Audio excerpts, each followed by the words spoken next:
I don't know that ever in my life I've written a sermon for 2 services on a Sunday morning and not preached it until Wednesday night. I think this is a first, so this is kind of cool. It's kind of different. I don't know how you live your life. I don't know how you go about setting the stage for your day or your month or your year, but do you have goals? Do you have a plan for your life? Do you kind of have that set of things that are out there and you go, this is what I'm working toward, or this is what I'm working for, or here's who I'm trying to become? That's a little bit of what we're going to talk about tonight is what is it that you see ahead? What is it that you're working toward? What do you have your mind set on? If you got your Bible, what we're going to be looking at is Luke 9. We're going to start in the 51st verse. It's going to take us a couple minutes to get there. One of the things that I get asked pretty often as a senior pastor of this place is, it's the same question. People in some way or another say, well, you must have had quite the plan there when you guys got started 8.5 years ago. I mean, that's pretty amazing where you are. You must have really had things figured out. And I kind of laugh because we were wondering when we first started if we were going to have a church that first Christmas. We never started out to have land or even buildings or a big congregation or a staff of a certain size. And people don't always understand it when I say is, the only thing that we really had was a crystal clear understanding of God's call for us and clarity of the vision that he was calling us to.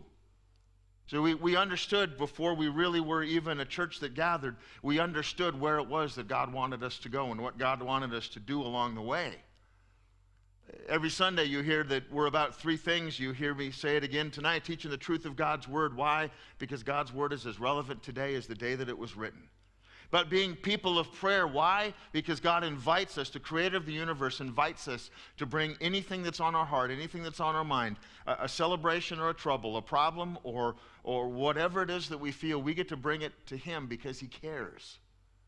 So we're people of prayer, and the third thing is worship. We put a high priority on worship. What these folks do for us here cannot be overstated because what they do is that they create the environment for us to worship God, which is what we're going to spend all of eternity doing.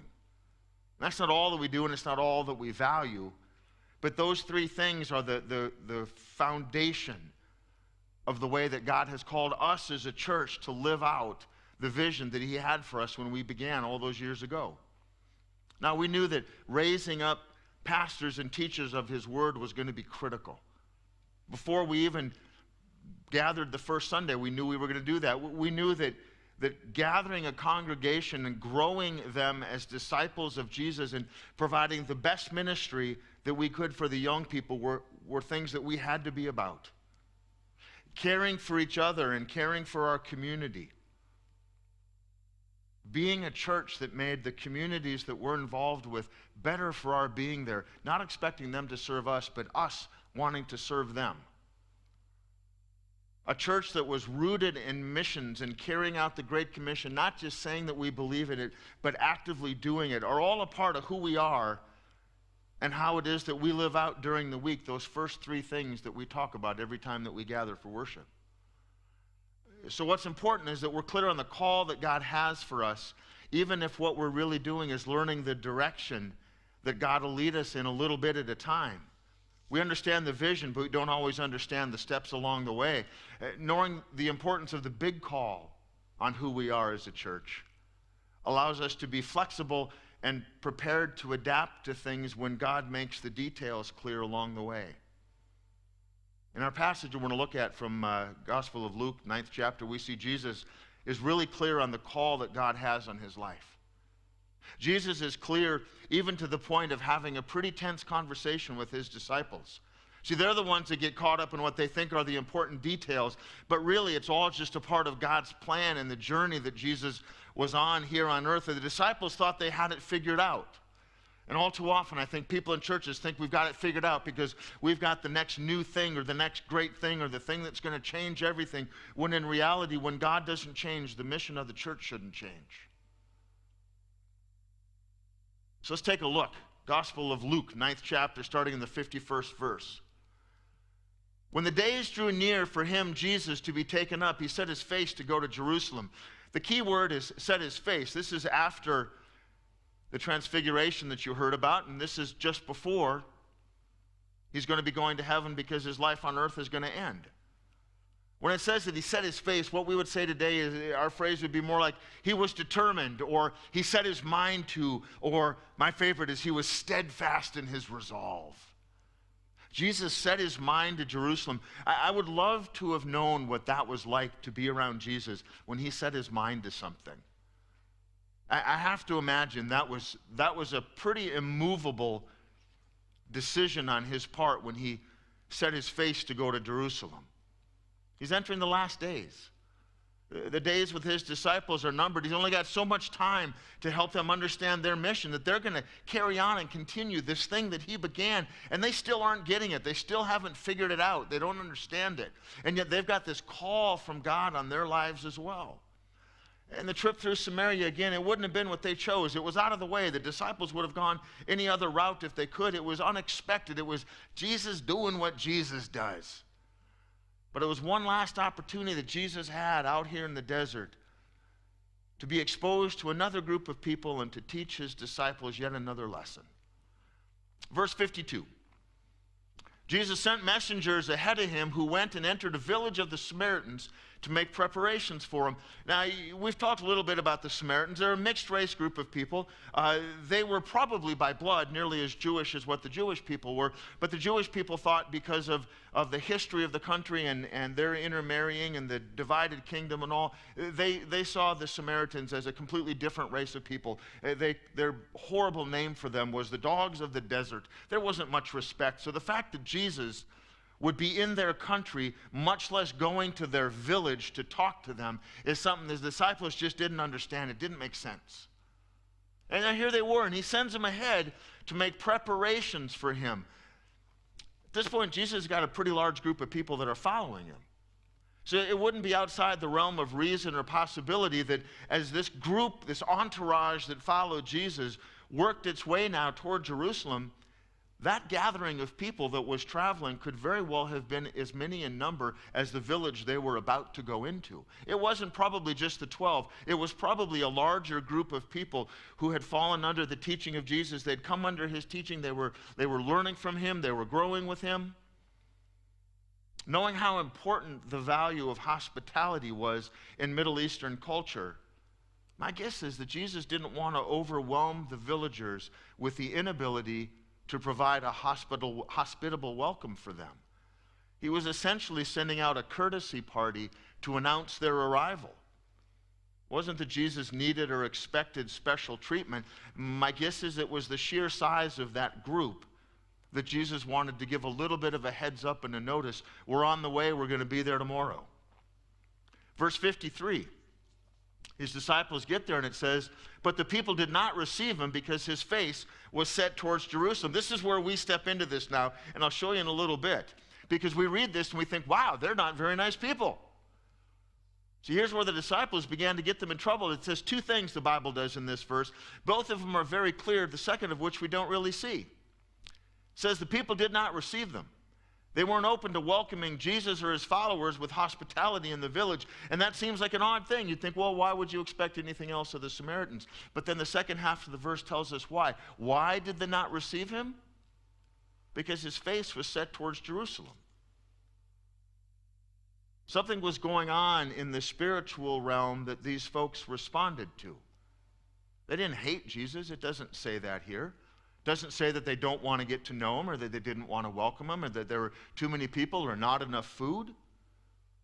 It simply says that his face was set towards Jerusalem. They understood that he was steadfast in his resolve and his determination to go to Jerusalem.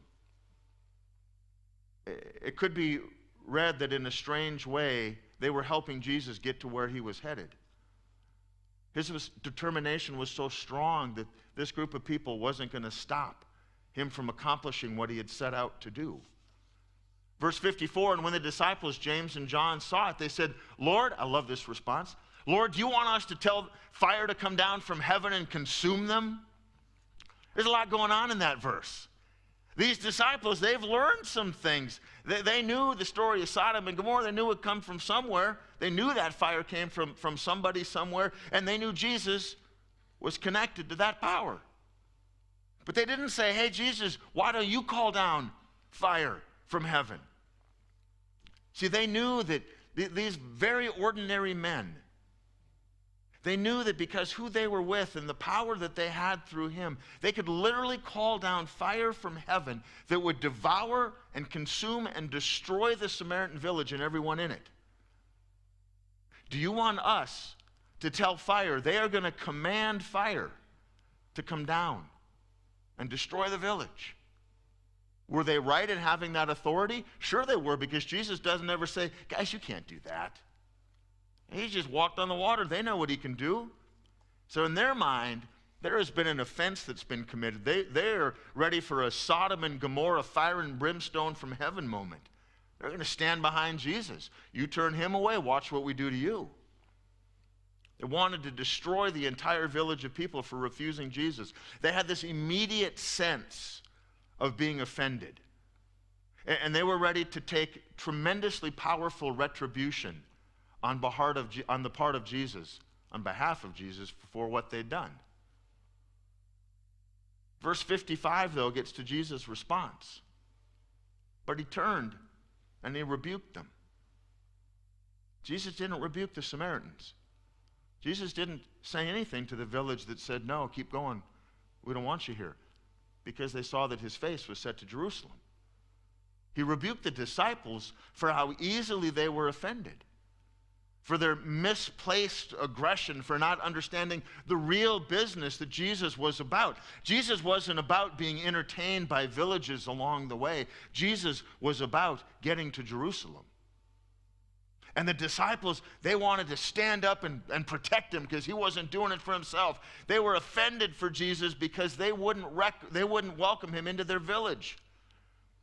They were no doubt appalled that these Samaritans refused to extend the most basic of hospitality to the Son of God. So let's burn them up. And Jesus rebukes the disciples. And I think you and I do the same thing a lot. We hear things through the ears of our experience. Sometimes we don't even hear what's said. We just hear what we hear.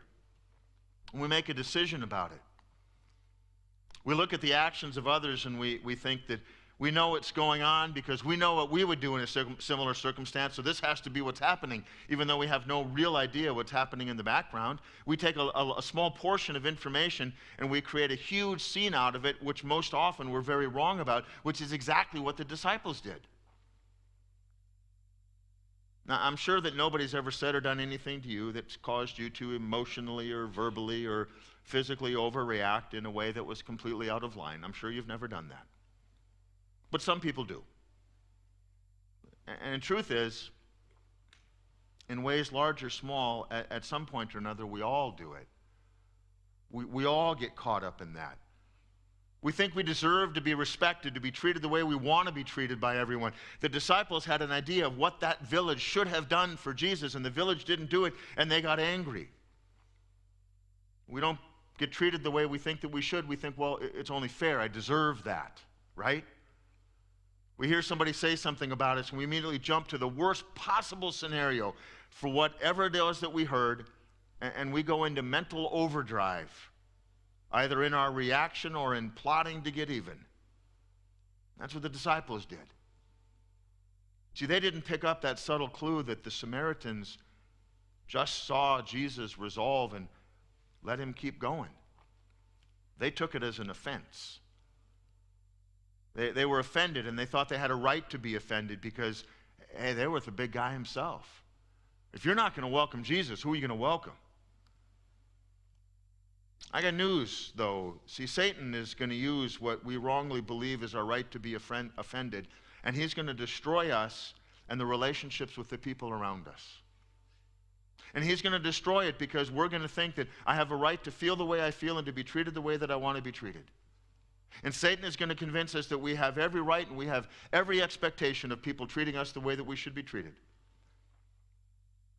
Satan somehow got into the minds of the disciples and caused them to believe that they had a right, that they were justified to pass judgment and execute a death sentence on the people of this little village because the people of the village saw that Jesus had set his sights on Jerusalem. In fact, the only one in this short passage, the only ones that understand what Jesus' real business is the villagers in Samaria. The disciples missed it. The village said no because he was on his way to Jerusalem. So easy for us to be convinced that no matter what the truth or what the evidence in front of us, we know what's really going on. I don't care what you tell me, I know the truth. We call it intuition, or guys, we call it our guts. Got a gut feeling. Sometimes we tell ourselves, well, God told me in the Spirit, because when someone says that, there's nothing you can say about it, right?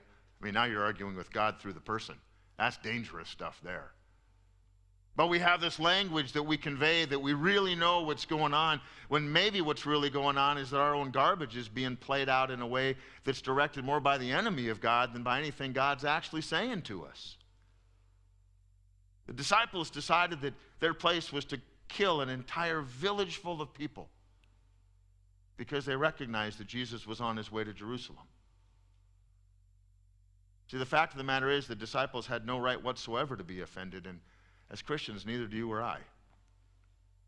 As Christians who are living as disciples for Jesus, offense is not a right of ours. What it really is a powerful tool of the devil to get into our mind and to separate us from each other and from God. So I'm thinking about this message in the week, and I'm going, okay, how do I make this point? How do I use something away from the story to lighten it up a little bit and use the example? I thought, aha, I know. I'm going to go back to a previous career of mine, or what I wanted to be a career in college. I wanted to be a paleontologist. I wanted to study dinosaurs. So I kind of halfway created a degree for myself, and I would spend big chunks of time out in the Badlands of North Dakota, because then you could actually find a fossil and bring it home and find bones of dinosaurs and chunks of this and chunks of that and rocks. Now that's what I want to do with my life. But one of the things that frustrated me was that a little tiny bone fragment tells a much bigger picture to a paleontologist than what that paleontologist really has a right to. There's a dinosaur called a Deinonychus. You've never heard of it. I only know it because I saw a picture of it once and I remembered it because it's a goofy looking thing. Scientists had 2 sections of bone. That was it. This is what they found. Forearms of this dinosaur. You're going to need to remember this picture, so don't go to the next one yet, Deb. This is all that they had. Claws on the one, no claws on the other. Pretty good arm bone all the way up to the shoulders. So in your mind, just pause for a moment now, because this gets to our lesson. What does a dinosaur look like? If you're a paleontologist, you got some pressure on you to come out with a new species of dinosaur, because these are a new species of bones. What in the world does it look like? Where are you going to go from there? So they take these few bones and they decide that they're going to do an artist rendering of what the animal looks like. And now I'm not joking with this, because this is the drawing, because there's no pictures, right? Because it was a dinosaur. You with me? That was funny. Come on. This is the artist rendering of what a Deinonychus looks like. Now I ask you, how do they know? Go back one slide, would you? Can we go backwards? Maybe that doesn't work. Yeah, that's what they had to start with. Those are real dinosaur fossils, right? This is what they had to work with. And the next picture, this is what they came up with. That is the artist's rendering. They figured that they know what the coloring is, and the coat is, and the skull looks like, and even the back feet. And so apparently, this is a feathery giraffe, wild turkey, eagle dinosaur. I don't want to be a paleontologist anymore, because I find that ridiculous. What that is a foregone conclusion trying to drive another agenda. And that's what the disciples got a little bit caught up in. We got to be careful of taking a little bit of what sounds or it seems like it's the truth and creating a big, hairy, feathery, giraffe-looking story out of it that may have absolutely nothing to do with the situation that we're involved with. And then furthermore, we've got to be careful we don't put a drawing out there telling the world this is what it looks like. The thing that I just find so funny is the guy put his name on it. The one thing you realize when you study dinosaurs is all we've got to go on in 99.9% of the cases is partial bones. They have no idea what the skin looks like. The idea of there being giraffe fur and feathers, that's got actually nothing to do with the dinosaur. It's got to do with what science wants to put out there. So what happened in this passage then? What happens next? What's Jesus' response? What does Jesus do at this thing that got the disciples so offended that they wanted to call fire from heaven down to destroy the people? You know what Jesus did? He said, let's go on to another village. Rather than being offended, Jesus kept going to the goal. He just simply kept moving. Come back to this a lot. When we run into obstacles and roadblocks and things that don't make sense and people that want to try to stop what we're doing, I come back to this a lot, and I realize what we just need to do is keep going to what God has called us to. Whatever is stopping us in the moment isn't going to stop us permanently. We just need to keep going on to our next village. What's the real goal? What is God leading us to? Rather than focusing on what appears to be the problem, what is the solution that God has already prepared for us? Because the problem doesn't surprise God. The solution is already prepared. And if we get too focused on the problem, we never get to the solution. So what did Jesus do? Jesus said, well, the goal is Jerusalem. I am steadfastly resolved. And they kept on walking. As Christians in our daily walk with Jesus, we're called to discipleship that is marked by steadfast commitment to the cause of Christ among us and a determination to carry on no matter the cost. Jesus wasn't worried that the village wouldn't receive him. Jesus knew that that village wasn't home. It wasn't where he was going to stay. It was a stop along the way. When we run into trouble is when we believe that we've been offended, or when things aren't fair, or someone treats us in a way that's different than what we think that we deserve. The disciples were so appalled that they said to Jesus, let's do the unimaginable.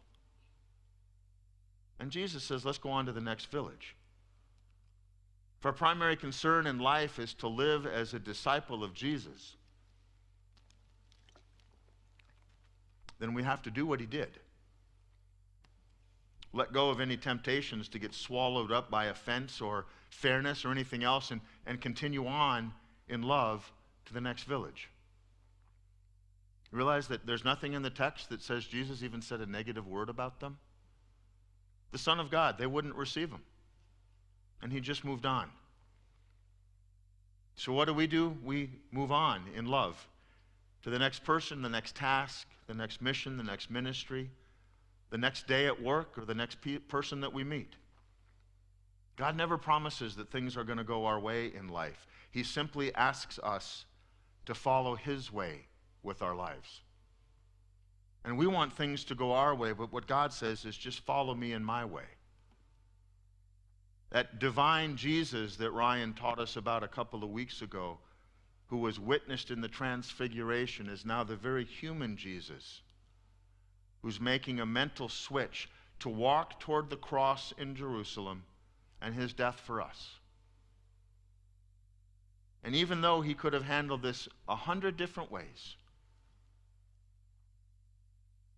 had he stuck around and found another village and spent some time with them, he could have stayed out of harm's way.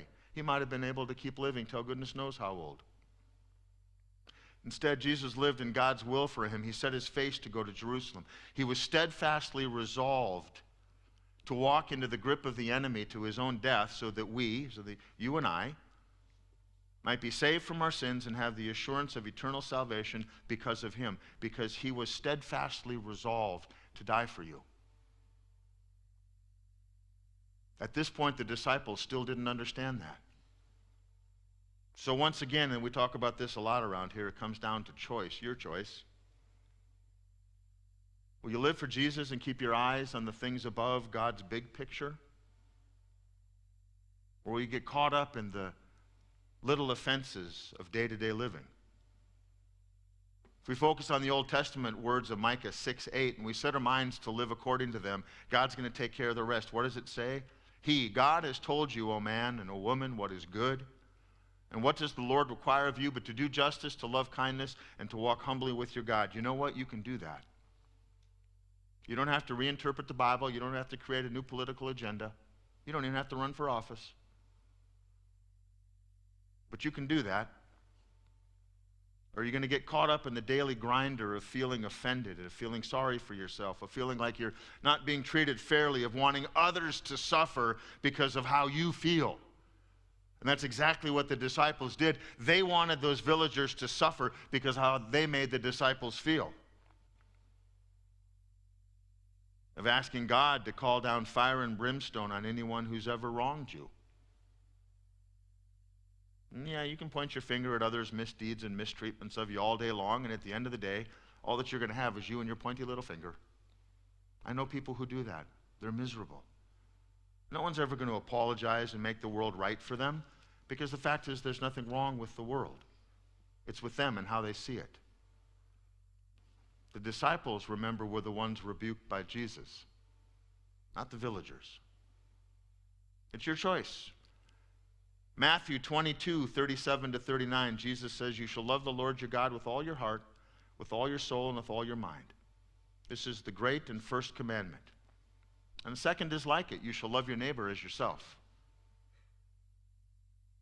For us as Christians, it's a matter of living to serve Jesus, not expecting Jesus or others to serve us. If you consider yourself a Christian, truthfully, you have no right to demand or expect anything from others. No right to feel offended, no right to ask God to punish somebody else. We have only the call to live and treat others the way that God asks us to do in His Word. To live each day as a disciple of Jesus, to become a little bit more like Him and a little bit less like our old selves. So the choice is yours. What will you set your mind to? And the choice is simply this: Jesus or the things of the world. And it sounds so simple, but when you put that with Micah 6:8, it really is. And that's the choice that we have as Christians. Will we serve Jesus, or will we expect the world to serve us? Who will you be? What will you do? What will you choose? Let's pray. God, I can't imagine being resolved to go on a long journey by foot through a desert, through uncomfortable country, to go to a city full of people who end up just wanting me dead. And yet that's what Jesus did. He was firmly resolved. He set his face to Jerusalem for us. And your Son, the King of Kings, served us, thought of us, and died for us. And all that you ask for us is to live for you. It just doesn't seem like very much when we look at it that way. And yet every day we've got the choice. Do we live to be served, or do we live to serve? God, help us to be like Jesus. Help us to live to serve. In His name, amen. Okay, so if you don't know anything about lizards, which dinosaurs are, here's the thing that you need to understand. They don't actually have fur, much less multicolored fur. They don't have long fur, and there's really not a lot of evidence that they had feathers.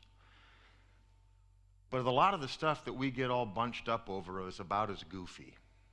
Darwin and I had the opportunity to meet with some folks this week and talk church stuff, and I always love talking church stuff. And if you get to know me, I'm pretty basic. I'm pretty simple about things. I love to read, but I think that God's answer for us is not always found in the depths. I think it's found in the simple stuff. And I had a chance to talk about what is it, what do we do? What are we doing here? And so for 8.5 years, I've kind of had the same thought every morning. And it gets to the heart of what we're talking about here. How do we live as Christians, and how do we stay out of the trap of offense, and how do we not get caught up wanting to call down fire? You know, it's as simple as this. We love Jesus. We love people. And we teach people to love Jesus. It's as simple as that. And here's the big thing. I go back, what was the big plan 8.5 years ago? To love Jesus, to love people, and to teach people to love Jesus. Apparently it works because it's God's plan.